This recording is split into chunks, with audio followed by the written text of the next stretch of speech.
Hello everyone, once again welcome back to Manila Hype Life and welcome to our tonight's video. Kamusta kayo dyan? I hope everyone's doing good today. And sobrang ganda ng topic natin ngayon. No? So, sobrang excited na rin ako i-share to sa inyo.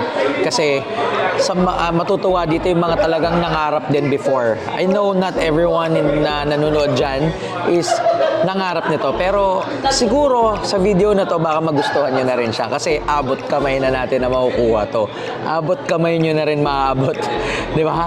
Hindi nyo kailangan ng 80,000 pesos para maabot to ngayon. Dahil talagang ginawang available ni Boss Franklin to. Itong item na pinadala niya sa atin ngayon. So guys, I would like to share to everyone itong solid na shift knob na to. Kita nyo? Hindi yan Spoon Sports. Frank Motors version 2 yan. Kita nyo? Tingnan nyo naman. O ha? Di ba? This is 100% full titanium. Same dimension from the original Spoon Sports. Same weight. Same materials na ginamit. So 1:1 na talaga siya. Kita nyo? But this is the Frank Motors version 2. Diba? Sobrang solid. So, sobrang salamat, Boss Franklin. Kasi totoo lang, kung dito ginawa ni Boss Al, di natin ma-feel kung anong feeling ng meron full titanium na shift knob, no? Dahil sa sobrang mahal na nilabas, simula nung nilabas ni Spoon Sports yung titanium shift knob nila, mabilis siya naubos and na-discontinued na rin siya. Nung na-discontinued na rin siya, naging hype. Nung naging hype, sumobrang mahal. Nag-45,000, nag-50,000, ngayon 80,000 na. Then, eto na. So sobrang tagal din talaga. Sobrang tagal kasi nang naalala ko nung unang nilabas ni Boss Frank ito, sabi ko, tao kaya legit ba talaga tong gagawin mo? Sabi niya, hopefully. So, ayun. Sabi ko, tuloy na talaga yan. Talagang tuloy-tuloy na. Isa na kami talaga sa nagdasal na sana matuloy na talaga. Kaya, ayan. Ito na siya ngayon. Dumating na siya after many months. Di ba? Sobrang solid. Worth the wait. Sobrang worth the wait itong mga kaibigan ko dyan. Kaya, kung gusto ninyo ng full titanium shift na in an affordable price, ito na. So, I think 88 pieces lang ang nilabas ni Boss Franklin na to. At I'm sure marami na rin kumuha. Pero, explain ko sa inyo papakita ko sa inyo yung comparison nito. Kaya, makikita nyo talaga kung gaano siya kaganda. Kaya, bago maubos ang lahat, takbo na kayo kay Boss Al. Mamaya, ipa-flash natin yung page niya dito. So, ngayon, nakikita nyo yan. Papakita ko muna sa inyo lahat ng angle. So, yan siya. Iniikot ko na yan. Kita nyo? Tapos, yan. Kita nyo? Tapos, ayan. O, yan yung iba-ibang sides ng titanium shift knob na version 2. Frank Motors version 2. Di ba? So, ipa-flash ko dito yung isang photo. Yan. Credit to the owner sa kaibigan ni Boss Franklin. Kasi siya yung una yata siya yung unang nag-compare ng version 2 sa Spoon Sports. Kung makikita ninyo, napakarami shift knob na nandyan. Nandyan yung Type R, nandyan yung full titanium version ng Alex, nandyan din yung version 1 ni Boss Franklin Lou. At syempre yung katabi, itong version 2 na Frank Motors na shift knob, and makikita nyo sa dulo is yung Spoon Sports. Kita nyo ba? Di ba? Yung version 2 at yung Spoon na magkatabi na yan, halos hindi nyo na ma-identify kung ano. Talagang halos the same na talaga siya. Sobrang solid, di ba? Frank Motors version 2, 6,000 pesos. Spoon Sports, 80,000 pesos. Hindi ko sinasabing hindi nyo bilhin yan. Siyempre, para sa mga tamang purist pa rin at sa mga talagang collector ng Spoon Sports, I'm sure yan pa rin ang bibili ninyo. But, siyempre, sa mga bagong bibili, mag-ingat lang din, no? We are just sending out a warning kasi talagang kapag hindi nyo alam or hindi nyo talaga alam kung paano nyo i-identify yung Spoon Sports at yung version 2 ni Boss Franklin Lou, baka talagang mapabili kayo ng 80,000 at ang bibigay sa inyo is yung version 2 ng Frank Motors, di ba? So, ingat-ingat lang din, di ba? Medyo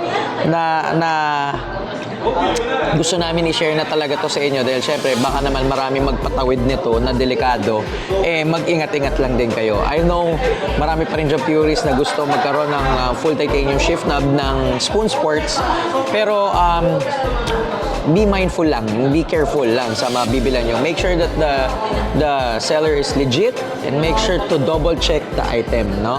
So double check the item. So search nyo na lang sa Google and tingnan nyo na lang tong version. Maglalabas ako ng pictures dito sa Manila Hype Life and videos, short video na rin ng lahat ng angle nitong shift knob na to para makita ninyo kung gaano siya ano yung mga pwede nyo tandaan, tapos pwede nyo i-compare dun sa Spoon Sports na original, no? Para at least meron kayong basis. Anyway, so i-flash ko dito yung picture na ginawa ni Brother Errol Bueno. So, makikita ninyo, credit to Brother Errol dito sa mga photos na to.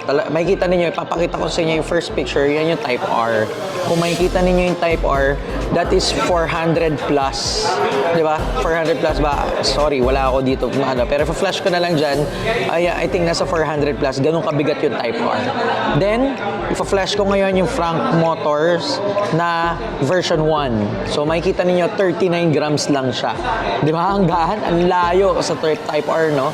So, ngayon, itong next na ipa-flash ko is yung spoon. Yung original na spoon. Kung makikita ninyo, 31 grams lang siya.